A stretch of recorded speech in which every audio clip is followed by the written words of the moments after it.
What's up, everybody? Welcome to the Too Many Records Friday live stream. It's a little later than usual today. Had a bunch of stuff going on this morning, but now I'm here to open up a bunch of albums. A whole bunch. There's a couple box sets in there, it looks like. Got some nice thick ones. And there's an announcement, which I will probably talk more about once we kind of get some more people trickling in here. So, yeah, let's wait for a couple folks to get in, and then we'll kind of get started opening some records because there's a lot to get through, and I think there's some good ones. I hope. I suppose we'll find out. But thank you, as always, if you're watching this after the fact, or if you're watching now. Goose is in here. Just me and Goose. Sounds like just like I'm at the store. What's up, Lone Wolf? How's it going?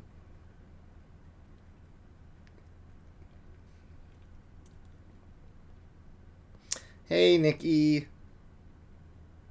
Wow, the viewers jumped from 2 to 16 in like a half second. That's cool. Nice little Ugly Man shirt. How soft is it? Not as soft as I want it to be, but softer than the one I had before. What's up, Hadas?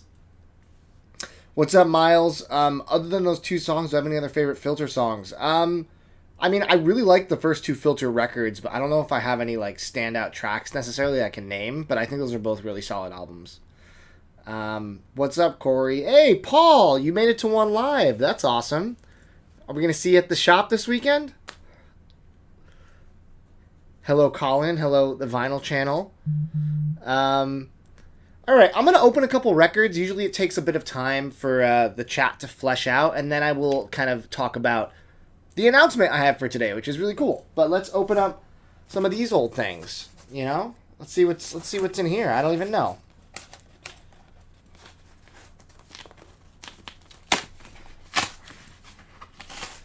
What's up, Nick? Yeah, we got a good crew in here tonight, for sure. Today. It's the afternoon still. Oh, here we go. If you guys saw my most recent video, I was talking about how I am getting into jazz funk. This album is one that I heard a little bit of and immediately had to purchase. It was from Jazz Dispensary, and it is all analog mastering from the original tapes by Kevin Gray, which are all the words I want to hear.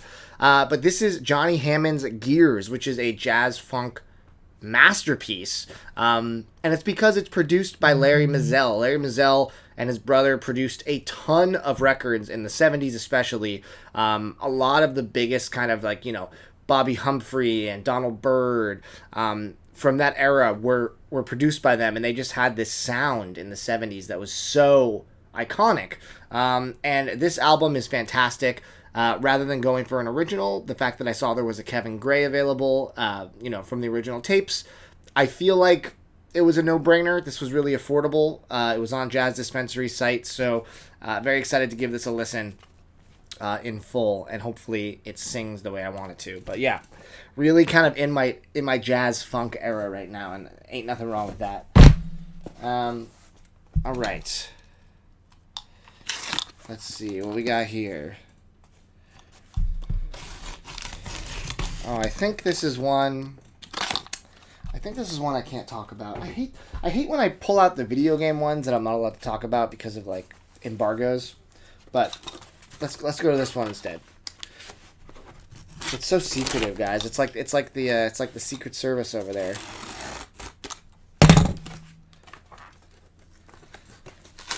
All right. Okay, this is actually my second copy of this record. So this right here is one of my favorite albums of the year. This is Model Actress Dog's Body. I talked about this a little bit in a live stream right after I saw them perform. I mean, they got like a really good score from Fantano. They got Best New Music from Pitchfork.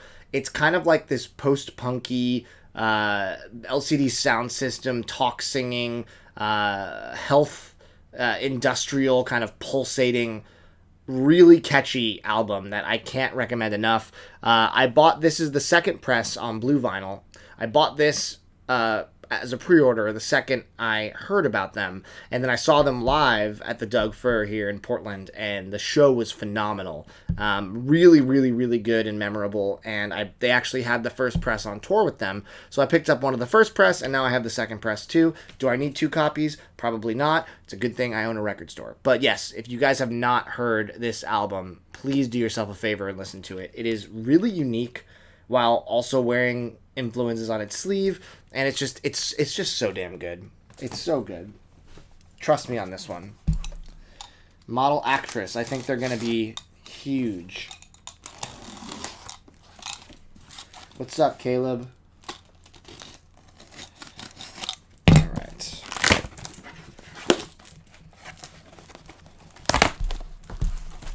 What have we here? Oh my god, it's a mailer inside of a mailer. What the? What? What's going on here? This is the mailer inside of that mailer. Alright.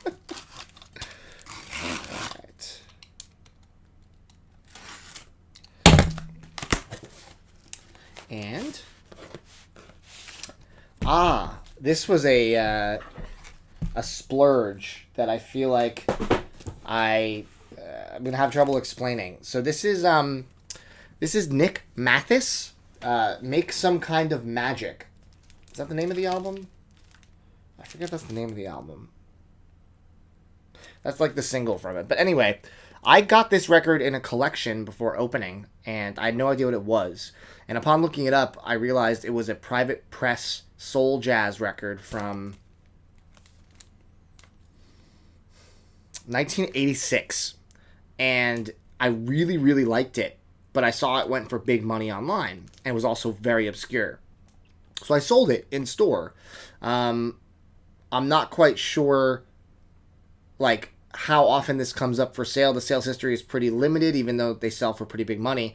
And I had it on my want list on Discogs, and a sealed copy popped up for, maybe $80 less than I sold my open copy for in store. And I was like, you know what? I feel like I'm never going to see this again. And it's kind of a cool relic from when I first opened the store and had like a really cool find. This is one of the first things I found that I had never heard of. And I was like, whoa, this is actually like a really rare record that I've never heard of. And it's like super obscure. So I decided to buy this as a sealed copy just to kind of preserve that memory. I may sell it one day. I don't know. But it was just cool to see it pop up again. Really, really good soul jazz record if you're into it.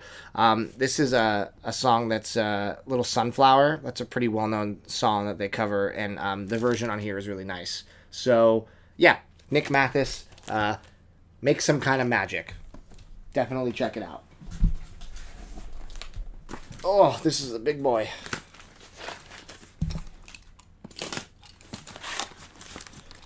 Don't forget, everybody, if you would like to drop me a super chat, feel free to do so. I always appreciate it. I view it as a tip for being a creator in this space, and we always appreciate that.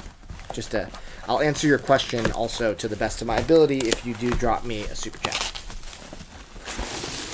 All right, I'm gonna do my announcement after this. Oh, what? No way. Is it finally here? Holy crap.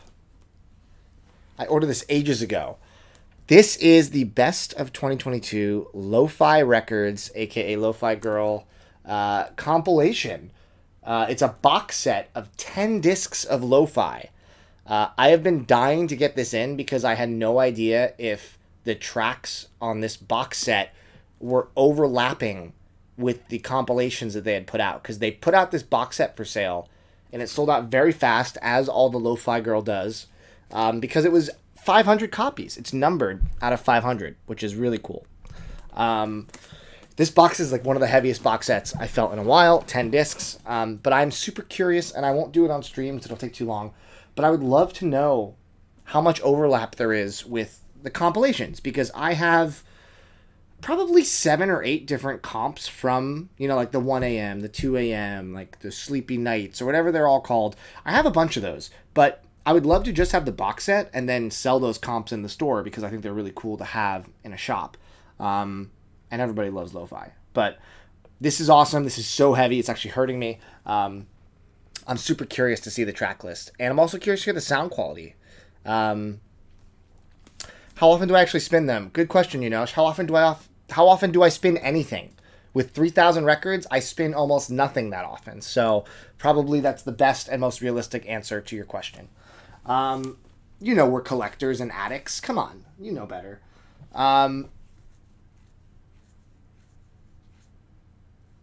Adam, you just missed one. I did one at the start. Anyway, excited for that. Now that I have 43 of you here, I would like to make a short announcement. We just funded TMR 18, Goose Don't Be Frightened's What Now, which I'm very grateful for everybody that ordered a copy. I would like to now address or direct your attention to the pinned link I have at the top of the chat. I'll put it in the chat one more time. This is kind of like how Noble Records will buy a variant of a certain release, like he just did his Orangutan record that was a colored variant of our already existing repress. There is a first ever to vinyl Lipstick Daily Grind, which is a band that was from 1982 to 1984 in the Seattle glam rock, glam metal scene. Think, Kiss, Def Leppard, Y&T, that kind of like energy. They were a short-lived band, but they had some amazing songs, especially the single Daily Grind. And this is the first ever vinyl compilation of that material. So it is studio tracks, it's live tracks, it's a cover. And I am getting a Too Many Records variant, limited to 100, hand-numbered. It's on clear with pink and white splatter. So you can actually pre-order that on the Big Cartel. This is not Crates. This is not a Crates campaign. We are actually hoping to have these in hand by the fall. And yes, very excited about this. This is the first ever variant of a press that I am getting involved with. And if you like glam at all, if you like early kind of early heavy metal, like Motley Crue, anything like that, Lipstick is fantastic. And I would not have wanted to be a part of this if I didn't love the music. So I really think you guys would like it. I really wanted to do something from the 80s on my label. I thought that's really cool. We have a nice spread of genres over the years, but right now, the 80s is very, very cool. And there's another project in the works with the same people. So this is a collaboration with the band as well as with Northwest Metalworks, which is one of the biggest collectives that support the Pacific Northwest metal scene. James Beach, my buddy, he runs it, and they wrote books about the metal scene. They're writing books about Queensryche and Metal Church and all these really cool acts. And we became friends through me having the shop, and we talked about doing some projects together. This is the first of those projects. So while this is not going to be TMR 19, it's going to have a different catalog number. My logo is on the back, so if you are a completionist, it would behoove you to maybe check this out. Also worth mentioning, just to show you their stuff. So this is an album by a band called Mistrust, Spin the World. It is a metal band from 1986. Great year for metal, as my girlfriend likes to say. Numbered out of 500, and this is not one I'm involved with, but this is just a great album that you should definitely check out. It's also on a really, really cool variant, and you can get this at the Northwest Metalworks site just to kind of get an idea of some of the stuff that they do. Really, really faithful renditions. They just do a great job when it comes to sourcing and creating these packages. So very excited to work with James and the team over there on this release. So yeah. There's going to be copies available at the TMR store, and for those of you that are not at the TMR store, you can get them online right now. 100 copies. When it's gone, it's gone. There's also a pink variant and a black variant, but splatter, come on. You guys know you want the TMR splatter. So take a look at the link I have pinned. If you have any questions, hit me up. And yeah, really excited to get into the variant game when it comes to the label. Just pre-ordered a copy. Thank you, that vinyl channel. I really think you're going to dig it. The music is quite good. And the fact that it's the first time it's ever been on vinyl like this, very cool. So, all right, let's keep going. I might do another shout out later, but we have more of these to open up. And that means more records that I can't talk about because of embargo, according to Adam. This is a video game record that I can talk about. Jeez, these streams make me look like I have just only video game records, and that's not true. This is one of my favorite labels that does video game stuff. This is not a bootleg. This is a label called Mana Wave, and basically they do a lot of kind of orchestral renditions and covers of game soundtracks. And this is Final Fantasy IV. It's actually two different covers. So this is one cover on the back with the Obi strip, and this is just very, very cool. Final Fantasy IV, one of my favorite games, one of my favorite soundtracks. This was just an awesome grab.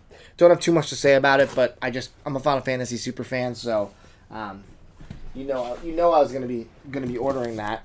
All right, I don't know what this is though. Chinova 7, what's up, dude? I just saw your name in there. Yeah. All right. Let's see. There are a few more. I just saw she said any news about the Fort Vine album.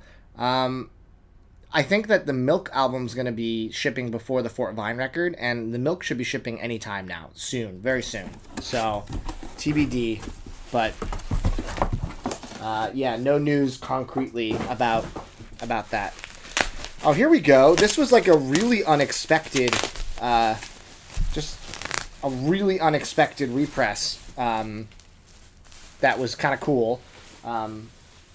If you guys are familiar with Saves the Day, this is their first record, Can't Slow Down. Prior to this repress, there were I think 3 variants from back when it came out in 1998. I thought it was 2001. Yeah, 1998. All the versions were going for hundreds of dollars. Really, really good kind of pop punk, emo stuff.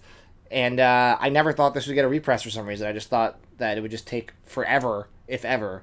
And finally got a repress. So very cool. There's a whole bunch of variants. This one is Coke bottle clear with black splatter, which I think matches really nicely with the cover, the Coke bottle and the black. But yeah, I'm just glad. There's a lot of pop punk records specifically that are gatekept behind these out of print releases. Talking about You, Something Corporate, even though I have all of them, I feel bad. People come in the store a lot asking for Leaving Through the Window, and I'm just like, yeah, you got to pay $300 if you want that. But I'm glad that some of these records and Drive-Thru Records has come back and they've started repressing some of their stuff. So I think it's about to be a little bit of a renaissance of getting a lot of these records that have never been on vinyl or haven't been on vinyl in a long time. And that's very cool. Here's another big boy. This is another box set, and I know exactly what this is. This is another artist that I tend to unbox a lot when I do these unboxings. I am a big fan of her. Before I get this out, can anybody guess what it is? I know some of you come to all these, so you might have an idea.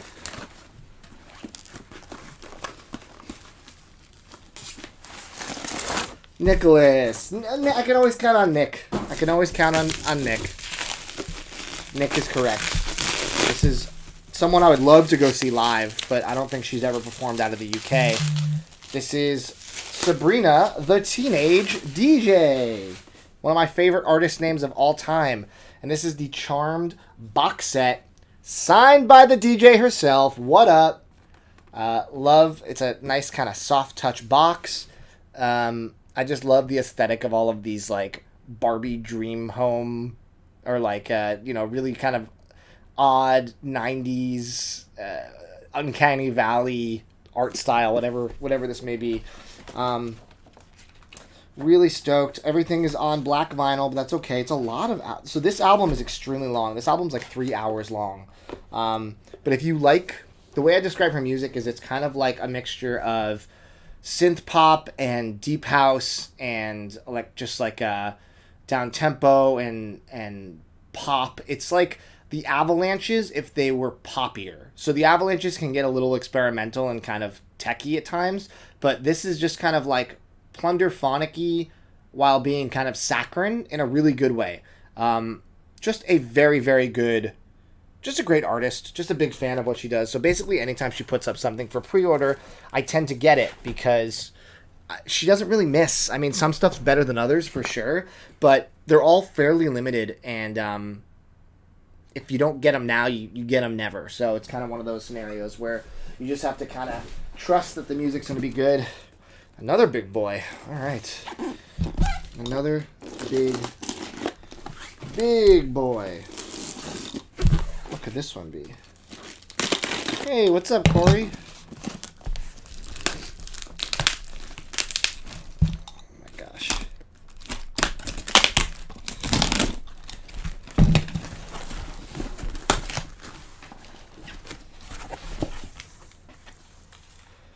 Oh, I know what this is. Is this on embargo? Hold on. I need to check.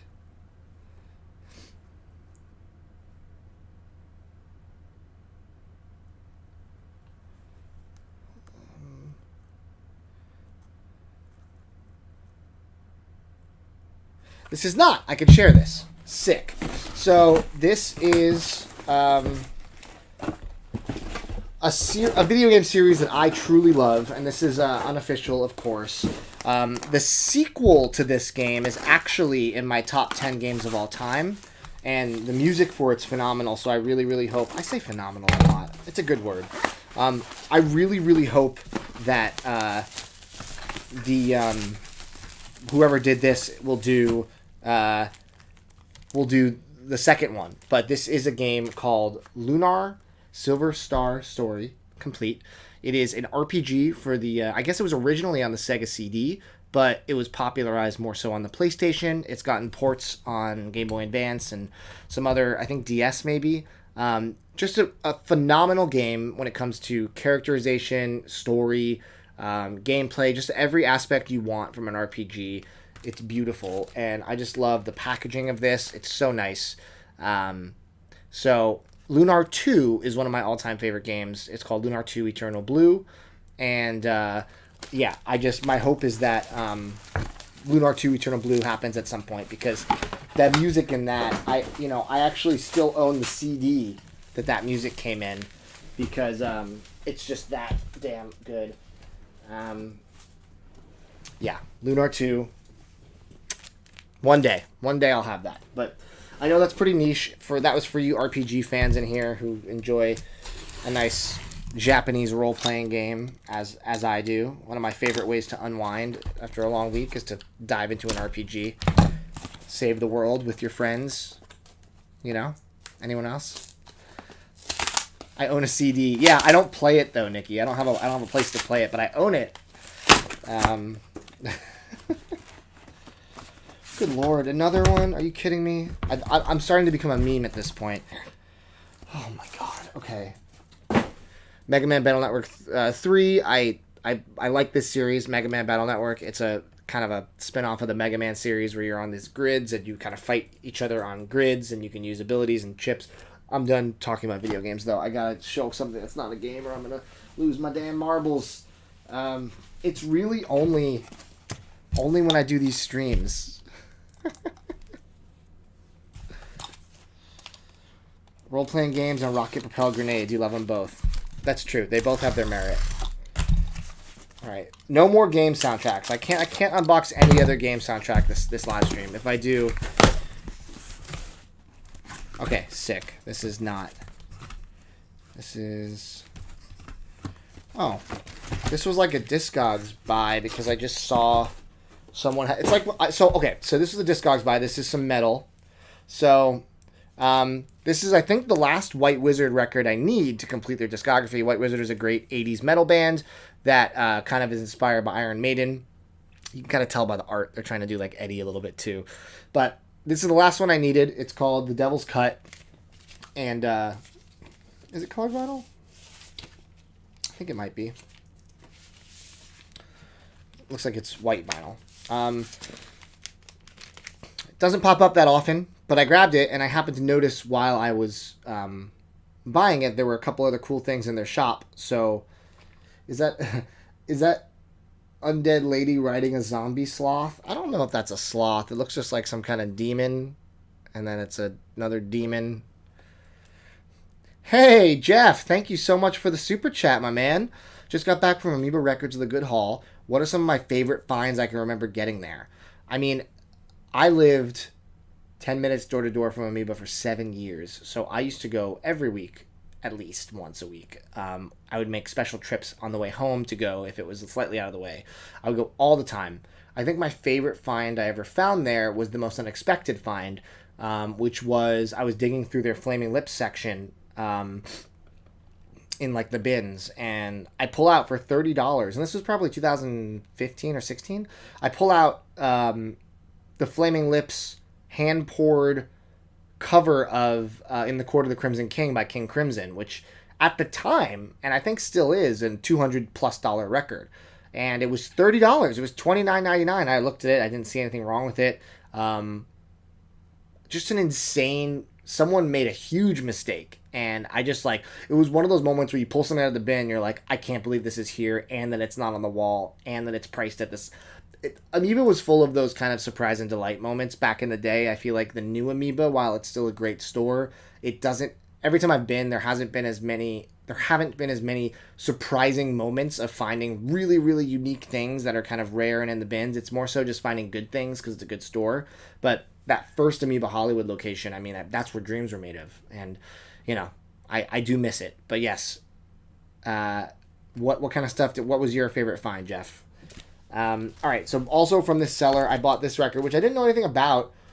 It's on white vinyl. Odin, Don't Take No for an Answer. I think it's just some metal from the 80s that I think is probably cool. And then first press of Grim Reaper Sea in Hell. I love this record, and I don't own a first press. I only own a repress, and looks clean to me. Looks easily VG plus, if not better. So I see you in hell. This album rules. So very excited for those three finds from the same seller. I went in for one. I left with three. That's a true collector, right? That's what we do. All right. A few more to open here.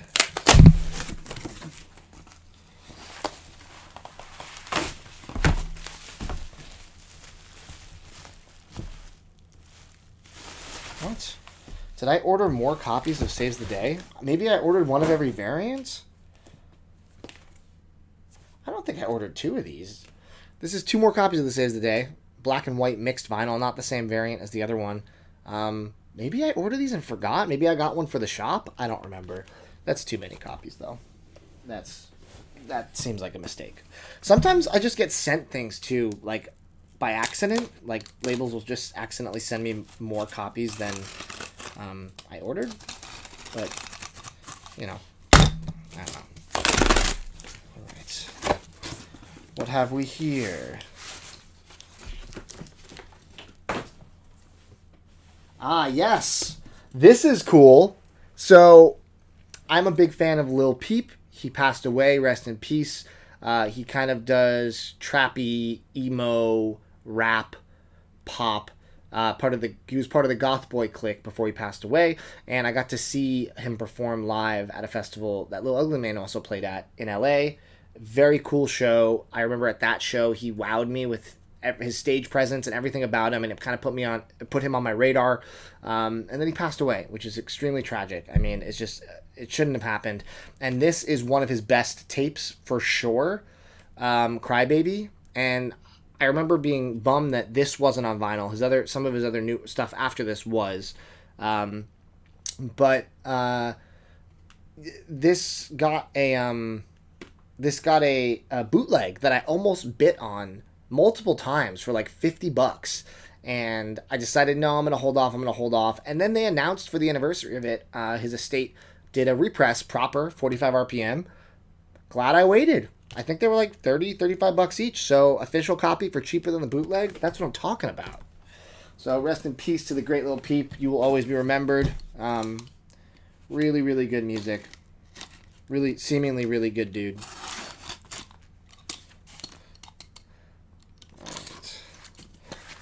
Last mailer of the stream, and then we'll do a little talking, and then I gotta head to the store because Goose is waiting for me. Goose is just holding down the fort while I do this. Shout out to the Goose man. What's good for the goose is good for the gander, you know what I mean? There he is. And the final thing I am unboxing is... this is, I believe, the first record, although it's a later repress from years later, of Pizzicato 5. This is on Her Majesty's request. And I bought this on Discogs from somebody who told me they're a fan of the channel. So shout out to you if you are watching this. Let me see if I can shout out their seller name. I should have been prepped for this because packed well, you know, very pleased with their pricing. Let's see, what is their name? I'm going to shout them out. Uh, Shell Shock Records.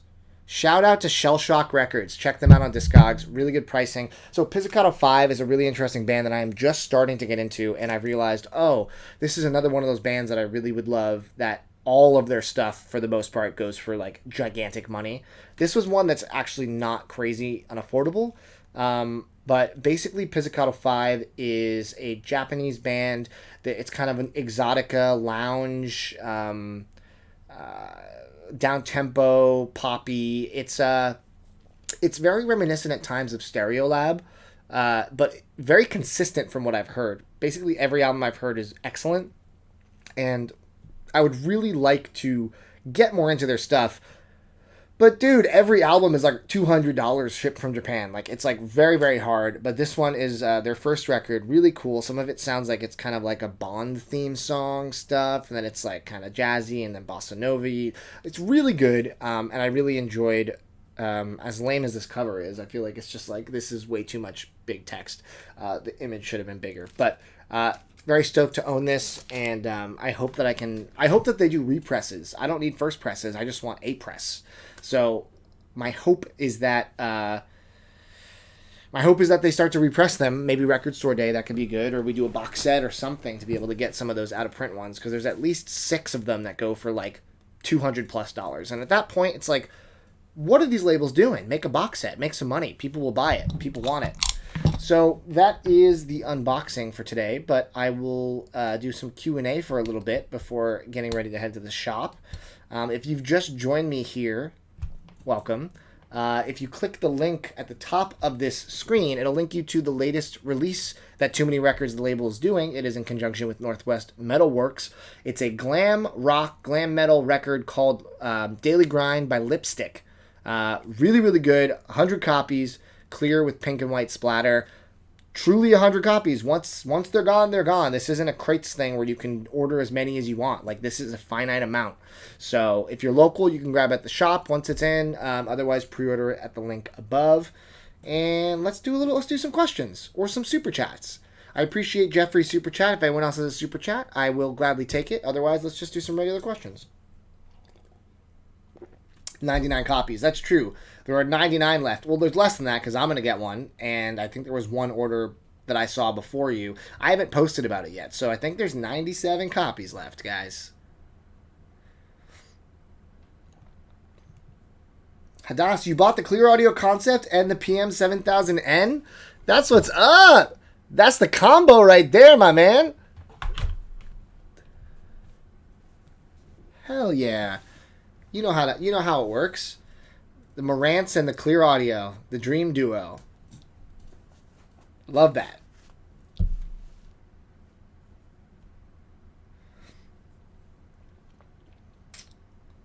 Any more big collections I'm planning on buying? It's funny you should say that, Nikki.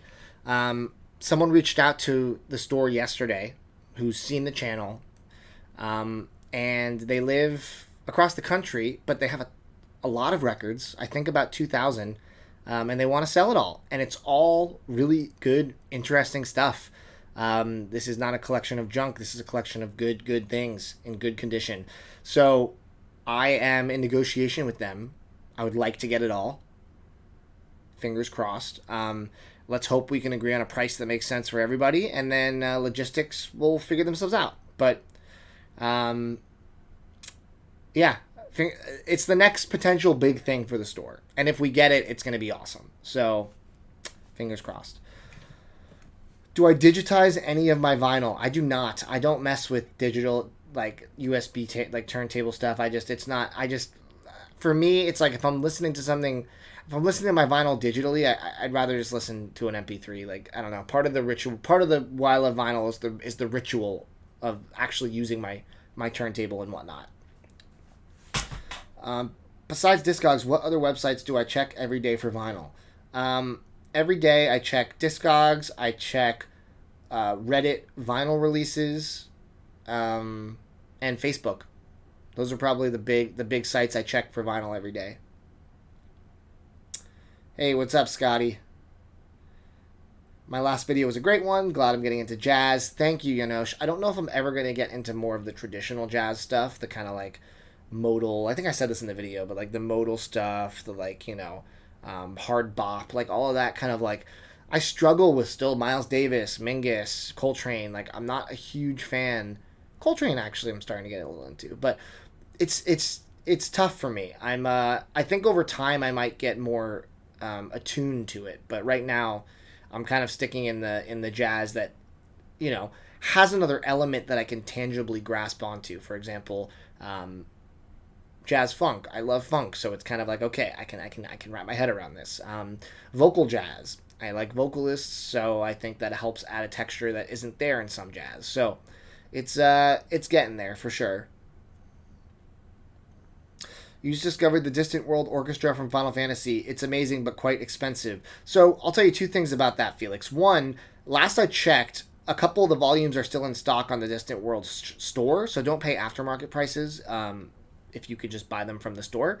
Two, I've had all of the pressings of Distant World, and I will say that almost all of them are underwhelming. They're kind of a little noisy and disappointing sonically. So the songs are amazing, but the vinyl pressings leave a bit to be desired. Take that with a grain of salt. Do I ever buy 78s? I do not.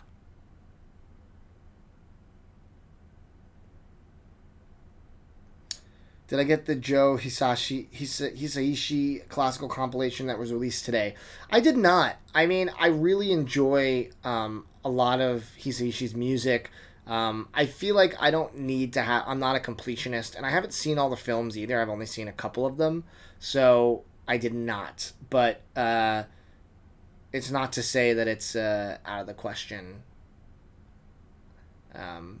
moving forward. Who knows?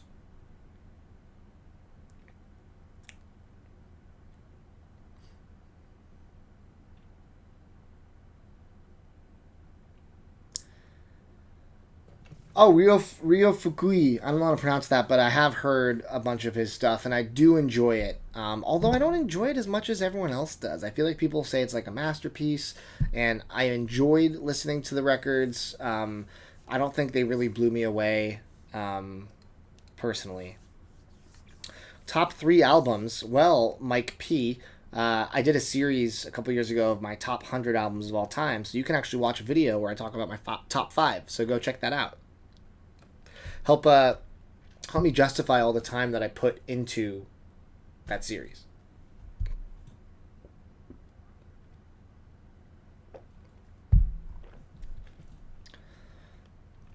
All right, I think I'm going to call this around the 40-minute mark, so let's get some last-minute questions in, and then I'm going to get ready to head to the old record store. Best video series ever. Scotty is one of the few people, the proud. I can think of maybe 3 people that watched the entire series and told me. And I appreciate that, because the amount of time it took to make that series, 20 videos, and then seeing, like, I don't think any of them have broken 10,000 views after years. It's depressing. But I'm glad I did it. You're seeing Sigur Rós with the orchestra in August. I love the new Sigur Rós record. I've only listened once, but man, is it good. I have not pre-ordered the record yet, but I probably should get on that. How much do my opinions change about that top 5 or 10? I think my top 5 to 10 are pretty set in stone. I'd say that as of now, from 20 or 25 onward, the list has probably shifted quite a bit in terms of new things being added to it and some things being removed. But I obviously still love all the records that I talk about in that series. I just think, I've discovered a lot of new albums that I really love, and, I've fallen out of love with certain other albums. So, edit them to YouTube Shorts. I mean, it's not a bad idea, to be completely honest. It's a lot of work. I feel like I should pay somebody to go take my old content and just edit them down into shorts. I think that would be probably really smart. What was the rarest record from Jim's collection? That's a great question. The rarest record, I am not sure, but some of the rarest ones were Blues Traveler 4 on splatter vinyl, Chris Cornell's Songbook, Alice in Chains Unplugged, Audio Slave, Back in Exile. Oh, so Out of Exile. Out of Exile? Why am I having a brain fart? That's the name of the album, right? Out of Exile? It says like, yeah, Out of Exile. What else was really rare from Jim's collection? Better Than Ezra Deluxe. A lot of good stuff in there, and we're still going through it. I mean, we still have a ton of Jim records that we are churning out, so very exciting. Are there orchestral variants I can suggest of Final Fantasy music? Unfortunately, like a lot of the orchestral Final Fantasy stuff I've picked up is not the best pressing, it sucks. There's a bootleg of the Final Fantasy VII piano collections that sounds terrible. Like there's distortion on a few of the tracks that I don't know how they didn't catch it during the test pressing phase. That's like your only job as a label, to make sure it doesn't sound distorted, but not everyone can be good at running a label. And I guess that's proof. But orchestral renditions of Final Fantasy are amazing, and I would love to have a really well mastered box set of that stuff. Have I traveled to Japan yet? This is the last question I'll answer. I have not yet. My girlfriend and Alex and I really want to go together. We're probably going to go next year at some point if we can swing it. If I go to Japan, it's going to be content palooza. I'm going to be doing live streams. I'll be doing videos, TikToks, all kinds of stuff about the record scene out there. And that's kind of been a dream of mine to do for a very long time. So cross your fingers that I can get there. I think it'd be great content for the channel, and I'd find some killer stuff for the store, I'm sure. So fingers crossed. Thank you guys so much. One more reminder that you can grab this record right now as a pre-order. This is the latest record on the label, Glam Metal Lipstick. Check it out. You can listen to some of the songs on YouTube. And I appreciate everyone's support. Thanks for coming to the live stream. And I'll do more of these soon, as you guys know. Have a wonderful weekend, everybody.